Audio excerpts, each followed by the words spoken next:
বন্ধুরা, কল্পনা করো তো অনেক অনেক বছর আগে যখন তোমার আমার মতো বাচ্চারা এখনো স্কুলে পড়তে শেখেনি, তখন কিছু লোক প্রথমবার লিখতে শিখল। আর তারা আবিষ্কার করল চাকা, যাতে গাড়ি চালানো যায়। কে এরা? এরা হলো প্রাচীন মেসোপটেমিয়ার লোকেরা। আজকে আমরা তাদের কথা জানব। চলো মজার এই যাত্রা শুরু করি। মেসোপটেমিয়া মানে কি? গ্রিক ভাষায় এর অর্থ দুই নদীর মাঝের দেশ। এটা ছিল টাইগ্রিস আর ইউফ্রেটিস নামে দুটো বড় নদীর মাঝের উর্বর জমি। আজকে এই জায়গাটা মূলত ইরাক দেশে। প্রায় ৬,০০০ বছর আগে এখানে মানুষের প্রথম বড় সভ্যতা গড়ে উঠেছিল। একে বলা হয় মানব সভ্যতার দোলনা। দেখো, এখানে দুটো নদী, আর এই জায়গায় অনেক শহর গড়ে উঠেছিল। খ্রিস্টপূর্ব ৪,০০০ বছর আগে এখানে প্রথম শহর রাষ্ট্রগুলো জন্ম নেয়।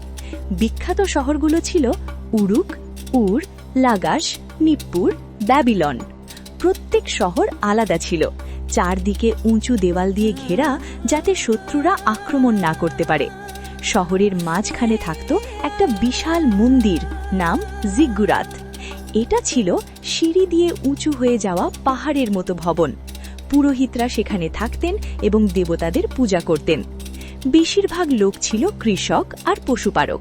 তারা নদীর জল দিয়ে সেচের চ্যানেল বানিয়ে ফসল ফলাত। কিছু লোক ছিল কারিগর, তারা জিনিস বানিয়ে বাজারে বিক্রি করত।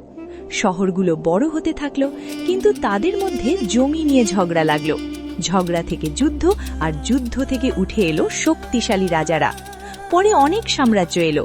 প্রথমে আক্কাদীয় সাম্রাজ্য সারগন রাজার সময়, তারপর ব্যাবিলনীয় হাম্মুরাবি রাজার সময়, যিনি প্রথম লিখিত আইন বানিয়েছিলেন।